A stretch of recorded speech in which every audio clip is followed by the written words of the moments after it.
તમારા ઘરના પરિવારના સભ્યોમાં પણ દિવ્ય ભાવ દ્રઢ કરજો. હમણાં આપણું આ પ્રકરણ ચાલે છે, દિવ્ય ભાવનું પ્રકરણ પહેલાં. કોઈ પરિવારમાં આત્મીયતાની તિરાડ ના જોઈએ. જો દિવ્ય ભાવ આવશે ને તો બધામાં એટલા બધા હળી મળીને તમે બધા એકમેક થઈ જશો. બધા એમાં મહારાજના દર્શન કરો, મોટા પુરુષના દર્શન કરો. કોઈ પારકું ના સમજો. વર્ષોની પડેલી આંટીઓ તોડી નાખો, તૂટી જશે. અત્યારે સમય છે.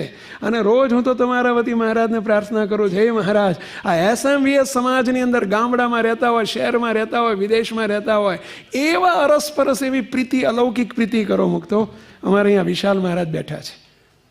આપની પેલી એક વિડીયો છે, તમારે ફોન કર્યો હતો, એનો તો વાંધો ના હોય તો જરા મૂકીએ. 5 મિનિટની એમની એક અમારા વિશાલ મહારાજ છે, ડૉક્ટર છે પોતે, અને એમને પરિવારમાં થોડોક ડિસ્પ્યુટ ઊભો થયો હતો આજથી 6 મહિના 12 મહિના પહેલાં. બંને પતિ પત્ની, એમના પત્ની પણ ડૉક્ટર છે, પણ બંને વચ્ચે થોડો ડિસ્પ્યુટ ઊભો થયો અને બંને જુદા રહેવા જતા રહ્યા. મુક્તો જ્ઞાન સત્રમાં પધાર્યા, એ પધાર્યા, એમના મધર ફાધર, એ પણ એ એમના પપ્પા જોડે રહે, પપ્પા મમ્મી સાથે રહે, એમના ધર્મપત્ની જુદા રહે, 2 દીકરીઓ છે, મોટી દીકરી એમના પત્ની સાથે રહે, નાની દીકરી એમની સાથે રહે. આખો પરિવાર ડિસ્ટર્બ થઈ ગયો.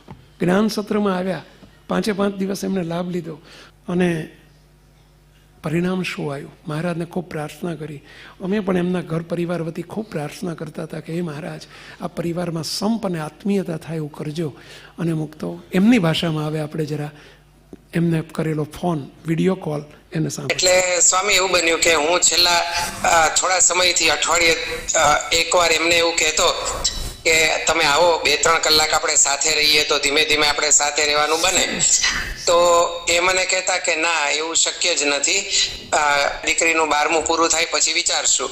અને દીકરી તો આખી જિંદગી મારા મમ્મી પપ્પાનું મોઢું જોવા તૈયાર નથી. એટલે બહુ જ કપરી પરિસ્થિતિ હતી. અને મેં આ બાજુ પપ્પાને મનાવતો તો પપ્પા કે અમને સંપ કરવામાં વાંધો નથી, પણ મારા પત્ની જો પોતે માફી માંગે અને પશ્ચાતાપ કરે તો મને માફી આપવામાં વાંધો નથી. એટલે હવે હું 2 બાજુ મારી સેન્ડવિચ થતી હતી. હું મહારાજને અને આપને પ્રાર્થના કરતો હતો. તો એક દિવસ 29 નવેમ્બર શુક્રવાર રાત્રે 8 વાગે, એટલે કે 4-5 દિવસ પહેલા, ગયા શુક્રવારે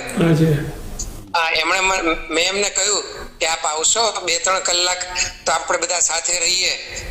તો એ કે પપ્પાને પૂછી જુઓ, એ મને અલાઉ કરશે. એટલે મેં કહ્યું હું પૂછી જાઉં. કે એ મને અલાઉ કરે તો હું રાત રહેવાય તૈયાર છું. પછી મેં તરત એમને પૂછ્યું કે પપ્પા એક પ્રશ્ન પૂછશે કે શું તમે માફી માંગવા તૈયાર છો? તો કીધું મને કઈ વાંધો નથી માફી માંગવામાં. અત્યાર સુધી એમ કહેતા હતા કે માફી શેની માંગવાની, ભૂલ મારી છે નહીં તો હું શું માફી માંગુ? ભાઈ આ પરિસ્થિતિમાંથી સડનલી 360 ડિગ્રી ચેન્જ, અને કે હું માફી માંગવા તૈયાર છું. અને મેં પપ્પાને પછી કે મને કે તમે પપ્પાને પૂછો કે શું એ માફી આપવા તૈયાર છે? એટલે પછી અમે કારમાં એ બેઠા હતા, હું કારની બહાર જઈને પપ્પાને ફોન જોડ્યો કે આવી રીતે માફી માંગવા તૈયાર છે, અને પપ્પા આપનો શું વિચાર છે? તો પપ્પા ગડગડા થઈ ગયા કે હું માફી આપીશ અને એ ભલે આવે. પછી મેં પપ્પાને બીજી વિનંતી કરી, પપ્પા હું ફોન પર તમને દંડવત પ્રણામ સહ જય સ્વામિનારાયણ કરું છું કે પ્લીઝ જૂની વાત ઉખેડતા નહીં. ગુરુજી અત્યારે હેપી ફેમિલીનો કેટલો દડાવ કરે છે પપ્પા, આપણે ખબર છે. આ સુધી આ ક્ષણ આવી રહી છે આપણા જીવનમાં, તો પ્લીઝ આ કોમ્પ્લિકેટેડ ના થાય. હું તમને પપ્પા દંડવત પ્રણામ કરું છું, આજીજી કરું છું. પપ્પા કે કઈ નહીં થાય, તું આવ એમને લઈને. પછી હું એમને લઈને ઘરે આવ્યો. એ તરત પગે લાગ્યા મારા પપ્પાને. પછી પપ્પાને મારા પત્ની બંને ભેટી પડ્યા, બંને ખૂબ રડ્યા 2 મિનિટ સુધી. પછી મારા મમ્મી આવ્યા, એમને પણ પગે લાગ્યા અને એ પણ ભેટ્યા. પછી અમે બધા ભેટ્યા. મારી નાની દીકરી આવી અને મોટી દીકરી એ દિવસે નહોતી. અને પછી અમે બધા ભેટ્યા. ખૂબ ભાવભીનું વાતાવરણ થઈ ગયું. અમે આરતી કરી અને પછી બધા સાથે આનંદ કિલ્લોલ કરતા જમ્યા. અને મારી નાની દીકરીએ પોતાના જીવનમાં, પોતે 5.5 વર્ષની છે, અમે 5 જણા આવા ભેગા હોય એવું દ્રશ્ય પહેલી વાર જોયું. તો એટલી બધી કુદાકુદ. સાંભળ્યું? અમારી 5 વર્ષની દીકરીએ અમે 5 જણા ઘરના સભ્યો ભેગા હોઈએ એવું પહેલી વખત જોયું. આવો શબ્દ બોલે છો. અને એના પરિણામે એ તો નાચવાનું કૂદવા જ માંડી. 5 વર્ષની દીકરી, એને એટલો બધો હરખ થઈ ગયો, ઓહો આવું દ્રશ્ય એને પહેલી વખત જોયું. જો આનું નામ દિવ્ય ભાવ, આ છે આત્મીયતા. હવે શું થયું? જો કરે કે ન પૂછો વાત. અને પછી બીજા જ દિવસે તરત જ મારા પત્ની કે હવે આપણે આપણી દીકરીને પણ બોલાવીએ, મમ્મી પપ્પાને પગે લાગે. એને તૈયાર કરી. મારું તો એ માનતી નહોતી પણ એનું માનતી હતી. એને તૈયાર કરી તો મારી મોટી દીકરી પણ આવી, એ પણ પગે લાગી. અને અમે બધા ફરીથી આનંદ કિલોલ કરતા એકબીજાને ભેટ્યા, આંખમાં આંસુ સાથે ખૂબ આનંદ કિલોલ કરતા જમ્યા. અને પછી થપ્પો દાવ રમ્યા ઘરમાં. એટલે ઘરમાં એકબીજા એકદમ જ આખું વાતાવરણ સ્વામી તમે જુઓ તો આ એમ જ લાગે કે આપનું જે સ્વપ્ન છે કે કારણ સત્સંગના ફેમિલીનું કુટુંબ આવવું જ હોવું જોઈએ, એવું કુટુંબ હવે થઈ ગયું છે. અને આપે એટલું બધું હેત વરસાવ્યું છે મારા ઉપર, અકારણ હેત એમ ખરેખર. અને પછી સ્વામી આપે કહ્યું હતું કે કોઈ સંપ કરશે ને તો મને આખો દિવસ ફોન કરવામાં વાંધો નથી. એ વાક્ય એટલું બધું ફિટ થઈ ગયું એટલે મને રાત્રે રાજીપાનો પાર નહીં. 29 તારીખે રાત્રે 29મી આ ઘટના બની અને 30મી મારી દીકરી પણ આવી ગઈ રાતે. અને પછી થોડું ઘર સભા જેવું કર્યું, બધી વાતો કરી, ભગવાન લક્ષી વાતો કરી, બહુ મજા આવી. અને ત્યારે મને થઈ ગયું કે હવે સ્વામીશ્રી મારા ઉપર ખરેખર રાજી થશે. ને એ રાજીપામાં હું એટલો બધો રાતે સુઈ ગયો ને તો સપનામાં આપ દર્શને આવ્યા, મહારાજ દર્શને આવ્યા, હાથ લાંબા કરીને તમે મને બોલાવ્યો, ભેટ્યા મને, ખૂબ રાજીપો તમે આપ્યો. અને પછી મને થયું કે હવે બધું બરાબર છે. પછી મેં સંતોને ગઈકાલે મેસેજ કર્યા અને આપના સુધી સંદેશો પહોંચ્યો. બહુ સરસ. પેલું મીઠી વાણી છે ને એ કીર્તન જરા જમવા બેસો ત્યારે ખાસ ચાલુ કરજો. ખરેખર મહારાજની કૃપા વરસી અને કેવળ આપના આશીર્વાદથી જ આ શક્ય બન્યું છે. બાકી આપ તો જાણતા હતા કે આ 100 હિમાલય પણ ચડીએ ને એના કરતા પણ મોટો પહાડ હતો અને આ કૃપા વગર શક્ય નથી. અને મેં આપને રાજી કરવા એવા કોઈ સાધન કર્યા નથી. કૃપાએ કરીને આપે રાજીપો વરસાવ્યો. બસ ભેળા છીએ પેલા બહુ આનંદ થયેલો આટલું સાંભળીથી વધાવો. સાબાસ સાબાસ. રાજી છો ને અમારા? ખૂબ સાંભળ્યા પછી તો 10 ગણા રાજી. બસ ખૂબ અમે આ રાજીપાનો અનુભવ કરી લીધો. ખરેખર આપ આવો મિરેકલ બતાવશો, આપ તો છુપા જાદુગર નીકળ્યા. બધું મહારાજ કરે છે. આપણે તો જો વિશાલભાઈ હાજર છે, જ્યારે આપણે એમને ભાવથી એ વખતે સપનામાં તો ભેટ્યા હતા, અત્યારે ભેટીએ.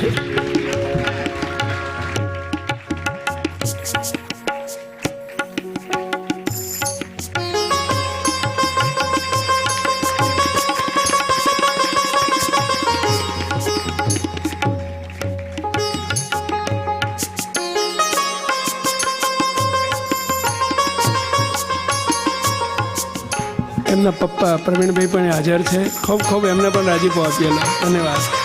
મુક્તો જેના જેના પરિવારમાં આવી આત્મીયતા થશે બધું ભૂલી જાઓ. ફરગેટ એવરીથિંગ, આગળ પાછળનું ભૂલીને બહુ રાજી થશું. અમે બહુ રાજી થશું. અઢળક રાજીપો મળશે, અઢળક રાજીપો મળશે. એમેલા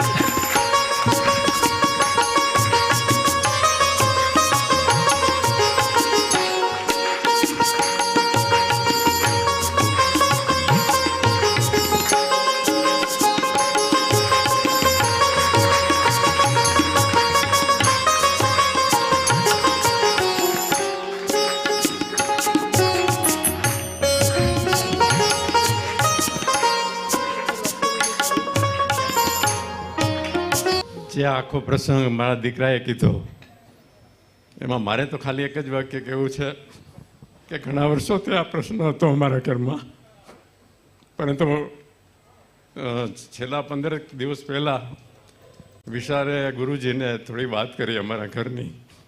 એટલે ગુરુજીને પણ દુઃખ થયું. એ ગુરુજીએ કીધું કે મહારાજ સારું કરી દેશે બધું. અને ત્યાર પછી બસ એકાદ અઠવાડિયા પછી જ આ મિરેકલ બન્યો. એટલે મને એવું લાગે છે કે ફક્ત ગુરુજીની કૃપા અમારા ઘર ઉપર, કૃપા દ્રષ્ટિ, એને કારણે જ આ શક્ય બન્યું છે. મહારાજ તો છે જ, મહારાજની કૃપા તો છે જ, પણ સાથે ગુરુજીની પણ અંદરની ઈચ્છા અને આશીર્વાદને કારણે જ આ શક્ય બન્યું. ફરીથી ગુરુજી આપનો ખૂબ ખૂબ આભાર માનું છું. ક્યારેય આ જે વાતાવરણ સર્જાયું છે એમાં ડિસ્ટર્બન્સ ઊભું થવું ના જોઈએ. જે સહન કરવું પડે, જે જતું કરવું પડે, જે છોડવું પડે છોડી દેવાનું, અમારા વચને કરીને. જો તમે અમારા હોય તો દાસના દાસ થઈને રહેવું પડે તો રહેવાનું. બસ જો અમારા અંતરનો રાજીપો નિરંતર સાચવી રાખવો હોય તો પ્રોમિસ. ભલે મહારાજ. બસ તમારા બધાની પાસે અમે આ ખોળો ધરીએ છીએ. અમારે કાંઈ જોતું નથી તમારી પાસેથી. તમે કરોડો રૂપિયાની ડોલરની સેવા કરો એના કરતાં ઘરમાં એકબીજા વચ્ચે આત્મીયતા ભર્યું, પ્રેમ ભર્યું, હુંફાળું, એટલું બધું અદ્ભુત દિવ્યતા સભર વાતાવરણ જન્માવો. બહુ રાજી થશું અમે. તમે અમારી સર્વે પ્રકારે સેવા કરી છે એમ અમે સમજીશું. પહેલા મુક્તો ઘણા પરિવારોમાં બની રહ્યું છે. અમારી આમ ગજગજ છાતી ફૂલે, બહુ આનંદ થાય. તમે અમારી કરોડો રૂપિયાની સેવા કરો ને એના કરતાં આમાં ખૂબ રાજી બોલો. એના કરતાં 100 ગણો રાજી બોલો, 100 ગણો રાજી બોલો. આંટીઓ છોડી નાખો. અરસ પરસ ના જોઈએ, ઘરમાં ના જોઈએ, પરિવારમાં ના જોઈએ, પાડોશમાં કોઈ આંટી ના જોઈએ. મુક્તો સમજ્યા? બહુ મહારાજને અમે રાજી થશું.